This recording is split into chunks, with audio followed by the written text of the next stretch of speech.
Hey, we are here for another holistic creative chat, and this week we have Miss Gretchen Miller, Hello. art therapist and creatrix extraordinaire. Yay. Yeah. Thank you. Thank you for inviting me. I Thank appreciate it. I'm excited to be yeah. here. Yeah, thank you for joining us for this chat. It's I know this is art and healing and creating and connection and all that is deeply your passion Yeah. too. Yeah. So, Yes. Yeah. Very much so. yeah. Yeah.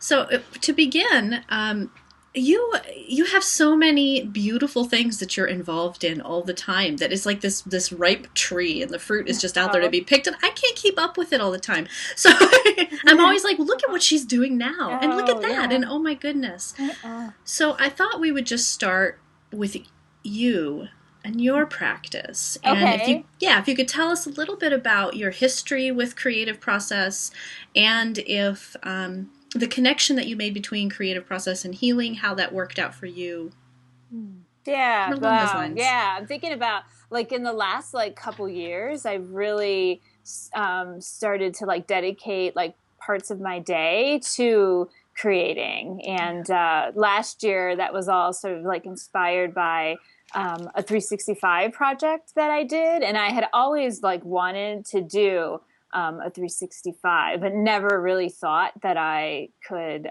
follow through with Yeah. that. Like I just didn't think that it was possible. And then I did a like a 21 day sort of process with another art therapist in California. Hannah Hunter had this workshop for the 6 degrees of creativity they did, and she had this 21 day sort of process, like mindful studio practice, Mm-hmm. and you could kind of do whatever you wanted, and it was just kind of focusing on something for 21 straight days. And when I was able actually to do that, and I was like really shocked and surprised that I was able to follow through. And I was like, wow, that gave me kind of the confidence to like embark on the 365, even though it was like much longer.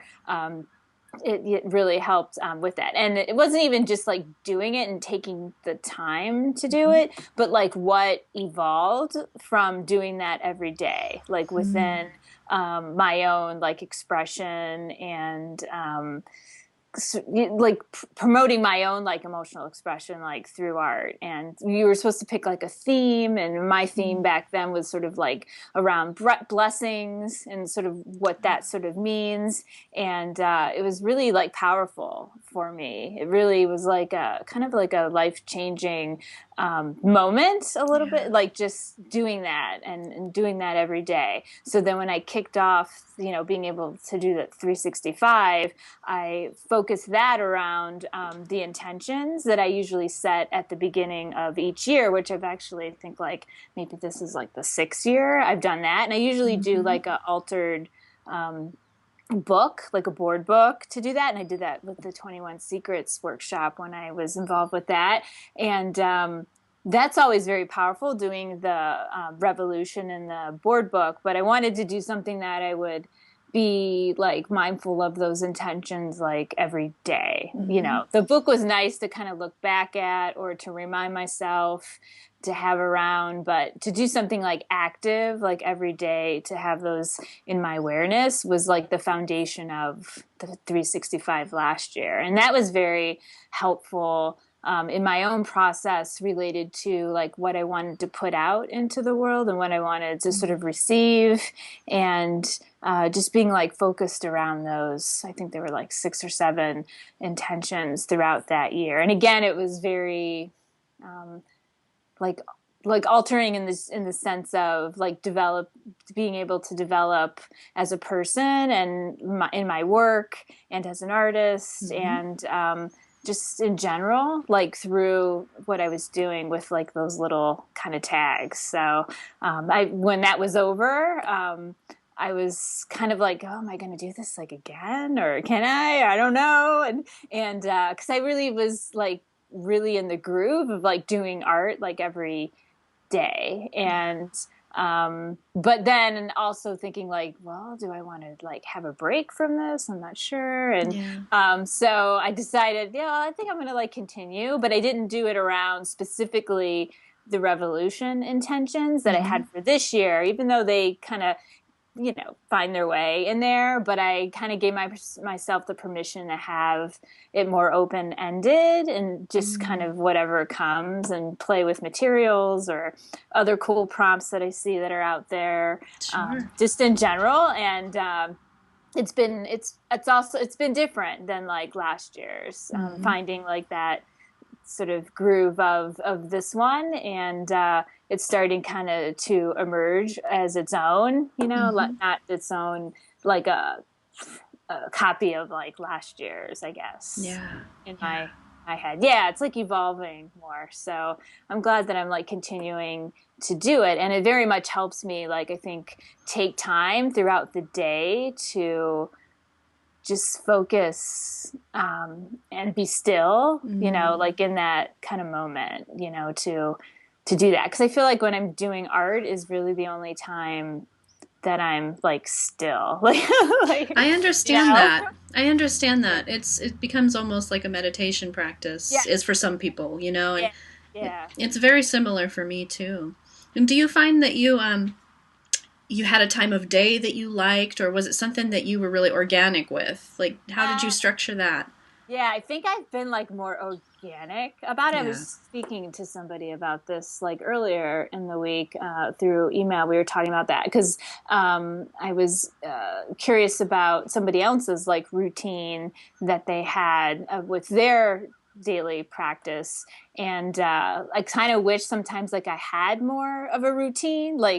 I really, I think I said like last year when I was doing this like reflection of the 365, like what I regretted about Mm-hmm. sort of the process, that I wish, and I still do, that I could do it like as soon as I get up in the Yeah. morning, like, and because I think that would really, one, it would be a challenge for me, and Mm-hmm. I kind of want to see if I can meet that challenge, and then and then Yeah. two, because I'm not a morning person at all, Mm-hmm. Me like neither. that early, so it would be really, yeah. And then two, I think it would just really, I don't know, I would want to see if it would really set the tone and the pace for like the rest of the day. Yeah. Like Yeah. if I did that instead of like getting up, and like maybe turning the computer on, or, Right. doing all the Yeah. stuff that I do like for social media and stuff, like to do art like first thing and First. then Yeah. do all that stuff instead of like, Mm.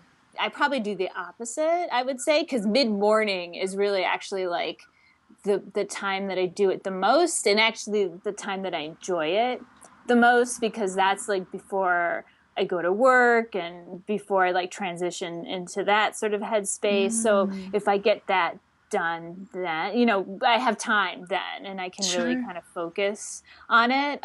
But there's been times that I've done it in the middle of the day, that I've done it in the evening. Sure. Like there's really been not a big routine, rhyme and reason behind it, Mm-hmm. and that it's sort of worked. I mean, if it's something that I haven't done yet, I always feel like something's missing. Like I have never just totally forgot. I've not, Sure. Sure. At or some point, it yeah, always comes back yeah. It's around, always and like, and it's not yeah. like a thing like, oh, I got to do this, and it's You on know, my. and what I love about that, well, I can relate to that process entirely on so many levels. Not a morning person. Good I morning. I wish I Yeah, could be. yeah. I The whole know. That's bit, why I want right? to challenge myself. Like maybe I can, like, I Well, don't and know. that's what I love about what I hear in you, and you get excited about that idea, is that you want to stretch your own comfort zones. Yeah, You have this curiosity about that and what yeah. that'll do for you, and and you see that your creative process and practice is a perfect place to play with that kind of thing, and I would bet that you'd agree, that practice and that process that we do, I mean, that becomes a reflection for how we do those things in all Mhm. facets of our life. Yeah, yeah. Oh, definitely. Yeah. Yeah, yeah. So That's carry that over. so tell us about the work you do in the world, Gretchen. Oh, yes. Yeah. Let's see. Well, as far as like my like professional like work, Yeah. the work that I do with that, I have really like in the last few years focused on working with youth and women like impacted and exposed to some kind of trauma. Mm-hmm. Um, I mean, I've primarily always worked with youth, whether that's children or adolescents, and the last many years have been kind of focused around working with youth and women in those families that have been like impacted by domestic violence, primarily. And then I also do independent sort of contract work for different agencies and programs or projects that also kind of have a, an element of trauma that's underlying in there as well. So yeah, there's always like a variety of things that are going on, but my primary kind of focus like throughout the week is the work that I do. I work in I work in a domestic violence shelter, and I do like community-based work, doing art therapy, mostly like group focused. I do like some individual, but it's mostly groups that I like facilitate. So yeah, something that's really, you know, close to my And so heart. you're holding space and you're bringing creative process to people who are knee deep in healing Yeah, process yeah. from, acutely stressful times, life rattling times. Yeah, yeah. Yeah, I But think sorry, go no, on. go ahead. Go No, I ahead. was just saying like in that those like moments of, you know, crisis or really raw like moments, I think like what the art and art therapy can offer is a sense of like stabilization and yet like that containment through that. Because like within our shelter environment, it's really like psychological, like first aid. You know, there's not like Yeah. really intense, deep like therapy kind of, you Right. know, stuff that might be something if somebody would need to connect them with like resources in the community Yes. to help them ongoing, like long term kind of stuff. But within that moment, like art can be a very stabilizing kind of force to kind of help them, you know, in that moment. I love how you put that it's a sort of first aid. Yeah. That it can, Yeah. because that makes complete sense to me, and I've never thought about it that way. And the nurse in me is like, yeah, Yeah. that Yeah. I get that, because it can Yeah. be like, in this mind swirling thing that we do, and it's like, okay, well, let's direct this energy in some way. Let's do this, and it's like when we give the monkey mind a task, to get us out of that kind of whirlwind thing, Yeah. but bringing us out of this sort of acute stress Yeah. rigmarole in those types Yeah. of situations. And Yeah.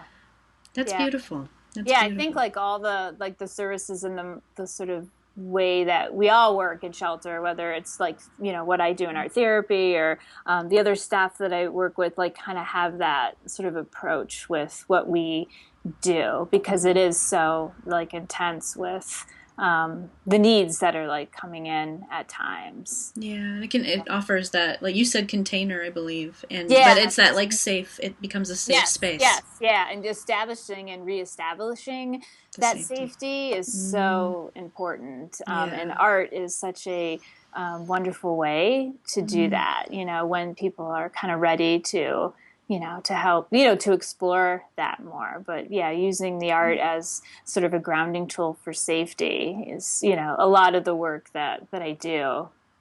I love that. That you really just gave me. There's like, I feel like this Yeah.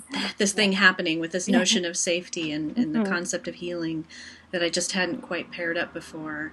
Mhm. And because I've often believed and said and seen and witnessed that, and there's multiple types of healing. On a physical level, healing, our body is always doing that, and I believe Yeah. that on an emotional level, we're always kind of working through that stuff too. But it's when we Mhm. become consciously engaged with the process that it Mhm. amplifies that, and that we really then are able to heal. Meaning that if we don't believe we can heal, Mhm. we put kind of a stopper on that to some Mm, degree, okay. or slow the process. Mm-hmm. But that belief piece, it seems to me, often comes from whether or not we feel safe. Mm-hmm. Yeah. And there's like different degrees of like, I mean, when you were talking about like the healing and the physical and emotional, like safety is like that too. I mean, there's physical safety, which Right. is very real to like many of the families that I've worked with, you know, just being safe physically and not being harmed physically. But then there's emotional safety as Yes. well, like your own well-being and what you need to do to take care of yourself when all this is going on, to be emotionally safe and well, you know, and creating like those like sort of coping aspects to deal with that, or identifying those things. So it kind of has that same, you know, level. Yeah, yeah. What Yeah. what a powerful way of thinking about that. Yeah. Thank you Yeah. for that. Oh yeah.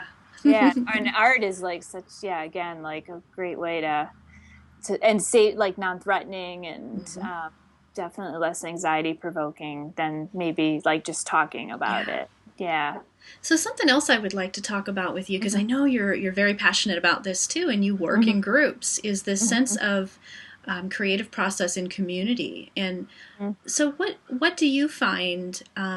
Does the group dynamic, that collective dynamic, add to the creative or the healing process, or the amalgamation of the two?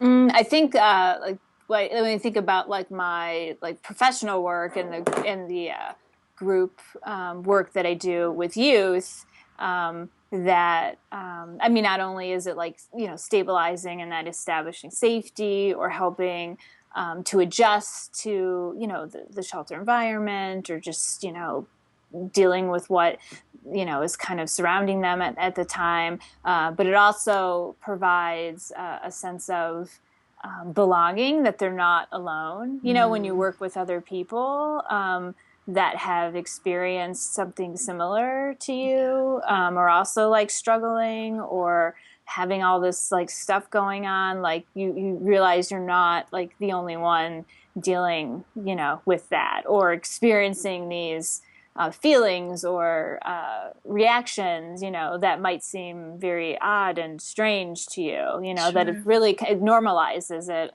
a lot, and it connects, you know, people together through that way, and you don't feel as guilty or shameful, you know, that you know, has happened. Sure. And I think like on a bigger level, you know, like outside of like the trauma work, you know, like group work does that, you know, like connects people together that have like experiences or are like-minded, to feel connected in that way, not as isolated and you know, belonging. Yeah. So, yeah, peeling away those layers, that sense of shame, the sense of lack of safety, the sense of Yeah. isolation, and then reestablishing, and it's almost like reestablishing in these little moments, Mm-hmm. little moments at a time, what it feels like to feel safe and connected Mm-hmm. Yeah. and Yeah. seen. Yeah. Yes, it's really important too. Like honoring people's experiences, like together, you know, Yeah. as a group. Yeah. So beautiful. Thank you for the work you do in Oh, the world, oh, Gretchen. no, thank you for, I, yeah, that's so nice. I get chills just thinking about it, and you're knowing a little bit about your spirit and your heart and your devotion to it is very powerful. And of course, I've got the nurse in me, and then the artist in me loves that you do Yeah. this with creative process. And so, Gretchen, how would you define healing today? Oh, wow. Yes. I've been thinking about this because I know that was as a question that you Yeah. asked. Yeah. And it's so like such a big word, you know, and Yeah. people like, use it like a lot. And I think it's for me, like when I think of that and the work that I do, that helping people like feel better, you know, and helping them cope better with what they're sort of dealing with is something to help like with that path, because I don't know if it can, like healing is something I think of, you know, being fixed or cured, Yeah. or you know, like everything's okay, you know, and a lot of Yeah. times like everything's not going to be okay, Right. but you know, it can be better in this moment, or just coping and dealing with what's going on better. And I also think of like recovery in a sense, like in a way to help recover, in that moment. Maybe not completely with everything. And then I was just reading like Patty Dye's like new book about loss, and she mentioned, she had something about like it's not necessarily always about, I mean, this is around like loss and dealing with grief and that, but it's not necessarily always like recovering, but like returning, which I thought was like another way of like, I don't know, I was really like very drawn to that, returning, where you're re-entering or kind of establishing that, and not necessarily like everything's all good and I'm good to go, and this is not gonna affect me again, because often it will, it does. So giving people like the tools and empowering them, to deal with what has happened at their own sort of pace, I think is important. The little like baby steps. So that's beautiful. I love that. Both the returning thing got me too. Because I think of it that way, that it's like the transformation is happening, the changing is happening and continues. That's natural law. That's life. But there's always, we have this sense, there's this centering place in us. It's like what we go to in our creative practice, that stillness, in us, that we can return to again and again, particularly when we have the help of the right tools or the right support system or guides. Yes. Thank you. You're welcome. Thank you. All right, Gretchen. Well, thank you for being here with us for this chat. This was really great. I feel so inspired myself. Well, thank you for having me. I very much appreciate the way to be able to do this with you. Absolutely. Thanks for listening, everyone. Thank you. Bye.